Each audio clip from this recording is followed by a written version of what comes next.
Suatu sore, aku memutuskan untuk mampir ke rumah Bu Fatma. Rumahnya besar, dengan halaman luas dan suasana yang adem. Terlihat sepi, tak seperti biasanya yang selalu ramai dengan suara pekerja dan anak-anaknya yang sibuk lalu lalang. Aku mengetuk pintu kayu jati itu pelan. "Assalamualaikum, Bu Fatma," sapaku sambil menunggu di depan pintu. Tak lama, pintu berderit dan muncul wajah Bu Fatma, seorang janda parubaya berusia 45 tahun yang dikenal sebagai juragan beras paling kaya di kampung. Dia tersenyum hangat padaku. "Waalaikumsalam, Yoga. Masuk, ayo masuk," katanya, sambil menyilakan aku duduk di ruang tamu. Aku melangkah masuk, merasakan hawa sejuk di dalam rumah yang terasa berbeda dengan udara luar yang terik. Suasana sepi menenangkan, hanya suara lembut dari kipas angin tua di sudut ruangan. Aku duduk di kursi kayu besar yang diletakkan dekat dengan meja tamu, tempat biasa Bu Fatma menerima tamu-tamunya. "Sepi ya, Bu? Biasanya ramai," ujarku membuka percakapan. Bu Fatma tertawa kecil. "Iya, anak-anak lagi keluar. Yang di rumah cuma ibu sendirian. Tadi sih ada pekerja, tapi mereka sudah selesai tugas di gudang." Dia kemudian menuangkan teh hangat ke dalam cangkir, mengulurkannya padaku dengan senyum yang tak pernah lepas dari wajahnya. "Ayo, diminum dulu tehnya," katanya lembut. Aku menyesap teh itu pelan, sambil memandangi sekeliling rumahnya yang besar.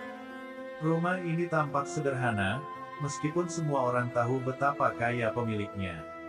Kekayaan yang didapat Bu Fatma dari usaha berasnya memang luar biasa, bahkan sering menjadi perbincangan di kampung. "Bu, saya selalu kagum sama Ibu. Dari dulu usaha berasnya semakin maju saja. Sudah kayak pusat kegiatan di kampung ini," kataku memecah kesunyian. Bu Fatma menatapku, matanya berbinar. "Alhamdulillah, Yoga. Semua ini berkat kerja keras dan doa. Tapi tahu nggak, terkadang Ibu merasa capek juga. Rasanya rumah sebesar ini jadi kosong kalau sepi seperti sekarang." Aku mengangguk. Ada kehangatan dalam suaranya, yang entah kenapa membuatku merasa dekat dengannya. "Kalau kamu, gimana? Pekerjaan lancar?" tanyanya. "Alhamdulillah, Bu. Masih bantu-bantu usaha keluarga," jawabku. "Bagus itu," kata Bu Fatma, matanya masih menatapku dalam. "Kamu anak yang baik, rajin, dan pintar. Kalau terus berusaha, pasti sukses juga nanti. Ibu bisa lihat, kamu punya potensi besar."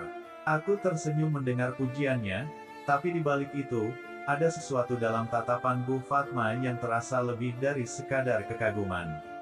Rasanya berbeda. Ada kehangatan, kelembutan, dan perhatian yang sepertinya lebih dari sekadar hubungan antara tetangga. Aku berusaha menepis perasaan itu, namun perlahan-lahan, setiap kata yang dia ucapkan semakin menguatkan firasatku. "Kalau kapan-kapan kamu mau belajar soal bisnis, jangan sungkan-sungkan ya. Ibu senang kalau ada anak muda yang semangat seperti kamu," lanjutnya, dengan suara yang lebih lembut dari sebelumnya. Ada jeda di antara kami, saat matanya tak lepas memandangku. Aku merasa seperti waktu melambat, dan tiba-tiba suasana sepi di rumah itu berubah menjadi intim, seolah hanya ada kami berdua di dunia ini. "Terima kasih, Bu. Saya pasti akan belajar banyak dari Ibu," ucapku dengan suara pelan, agak canggung. Bu Fatma tersenyum lagi, kali ini lebih lembut, lebih akrab. Ada sesuatu dalam cara dia menatapku yang membuatku merasa berbeda. Aku bisa merasakan bahwa ada sesuatu yang lebih dari sekadar perhatian biasa. "Ibu sudah anggap kamu seperti keluarga sendiri," katanya, suaranya terdengar hangat namun juga mengandung makna yang dalam. Aku terdiam sejenak, mencoba mencerna kata-katanya. Ada ketegangan samar di udara, seperti ada sesuatu yang belum diucapkan tapi terasa jelas. Matanya masih menatapku, penuh perhatian, dan tiba-tiba saja aku merasa sedikit canggung. Meskipun aku sudah lama mengenalnya. "Tapi, Ibu serius, Yoga? Kamu itu anak muda yang punya masa depan cerah. Ibu sering lihat, dari caramu bicara dan caramu bekerja. Kamu beda dari yang lain. Ada sesuatu yang bikin ibu selalu ingat kamu, katanya pelan, dengan nada yang sulit kumaknai. Jantungku berdegup lebih cepat. Aku tidak pernah menyangka akan ada percakapan seperti ini di sore yang tenang, di rumah besar Bu Fatma yang sepi. Sesuatu yang bikin ibu nyaman, lanjutnya, suaranya semakin pelan namun jelas. Ibu merasa, ada yang berbeda ketika kamu di sini. Aku menelan ludah, bingung harus menjawab apa. Perasaan itu semakin kuat, dan aku tidak bisa mengabaikannya lagi. Bu Fatma, wanita yang selama ini kuanggap sebagai sosok ibu yang bijak dan dihormati di kampung, sekarang berbicara dengan cara yang lebih pribadi, lebih intim. Maksud ibu? Tanyaku ragu, meskipun mungkin aku sudah tahu jawabannya. Dia menunduk sejenak, seolah mencari kata-kata yang tepat. Lalu, dengan lembut dia menatapku lagi. Ibu suka sama kamu, Yoga, katanya akhirnya, dengan suara yang hampir berbisik, tapi penuh keyakinan. Aku terpaku. Kata-kata itu menghantamku seperti gelombang. Bu Fatma, juragan beras yang dihormati, mengakui perasaannya padaku. Aku tak tahu harus merasa apa, kaget, canggung, atau bingung. Semua perasaan itu berbaur jadi satu. Ibu, maksudnya, aku mencoba berkata, tapi kata-kata terhenti di tenggorokanku. Ibu tahu mungkin ini terdengar aneh. Ibu jauh lebih tua darimu, tapi kamu juga tahu sendiri kan, udah lama ibu sendiri dan itu membuat ibu kesepian. Ibu nggak bisa bohong sama diri sendiri, katanya sambil menatapku dengan pandangan lembut namun tegas. Seketika, suasana rumah itu terasa semakin sunyi, seperti seluruh dunia hanya menunggu respon dariku. Aku masih berusaha memahami apa yang baru saja terjadi. Di satu sisi, aku menghormati Bu Fatma, tapi di sisi lain, pengakuan ini membuatku merasa bimbang. Bu Fatma memang cantik untuk usianya, dan dia punya pesona yang kuat, tapi ini semua terlalu tiba-tiba. Aku menarik napas dalam-dalam, mencoba merangkai kata-kata. Bu, saya nggak pernah kepikiran seperti itu, ucapku jujur, meskipun suaraku terdengar gemetar. Saya sangat menghormati ibu, tapi ini di luar dugaan. Bu Fatma tersenyum kecil, tapi ada sedikit kekecewaan di matanya. Dia menundukkan kepala sejenak, lalu mengangguk pelan. Ibu paham, ibu nggak maksud bikin kamu bingung atau canggung. Ibu cuma mau jujur dengan perasaan ibu. Kamu bisa tolong ibu kan biar ibu gak kesepian lagi, katanya dengan lembut.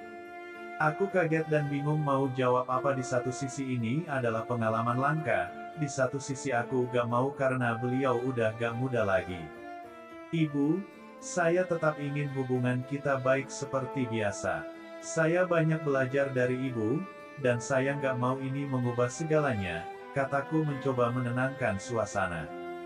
Bu Fatma menatapku lagi, kali ini dengan senyum yang lebih tulus. Tentu saja, Yoga, ibu juga nggak mau bikin kamu merasa canggung. Kita bisa tetap seperti biasa. Ibu hanya ingin kamu tahu, itu saja. Ayo kemarilah ikut ibu sebentar, kamu pahamkan yang ibu maksud. Aku mengangguk pelan, mencoba menerima kenyataan bahwa hal ini sudah diucapkan. Ada rasa senang, tapi juga ada sesuatu yang mengganjal, yang entah bagaimana akan mempengaruhi hubungan kami ke depan. Akhirnya aku menurutinya, aku masuk ke dalam kamarnya dan kulihat beliau sudah bersiap untuk memulai permainan itu. Dan aku pun mulai mencangkul untuk menanamkan bibit jagung manisku ke lahan yang kering, gersang dan penuh ilalang itu. Sesekali aku mengusap keringatku karena kelelahan sebab mencari mata air yang tak kunjung datang. Setelah lama aku menggali dengan cangkulaku, tiba-tiba derayan air itu muncul dengan derasnya menyembur ke permukaan yang menyebabkan lahan itu akhirnya basah semua hingga akhirnya aku berhenti untuk mencangkul. Raut kebahagiaan nampak jelas di wajah Bu Fatma pemilik lahan kering itu, dan aku yang lelah akhirnya menyudahi pekerjaan itu. Sore itu berakhir dengan obrolan yang kembali ringan, meskipun di dalam hati, aku tahu segalanya sudah berubah. Aku berpamitan setelah beberapa saat, meninggalkan rumah Bu Fatma dengan perasaan yang bercampur aduk. Perasaannya sudah terungkap, dan sekarang aku harus menghadapi kenyataan itu dengan hati-hati. Saat aku melangkah pulang, angin sore berbisik lembut, membawa 1000 cerita dalam jiwaku.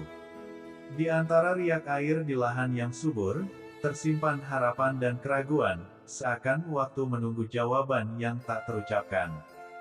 Dalam sepi, aku mengingat tatapan Bu Fatma yang penuh makna, seolah setiap detak jantungku menyimpan kisah yang tak akan pernah usai.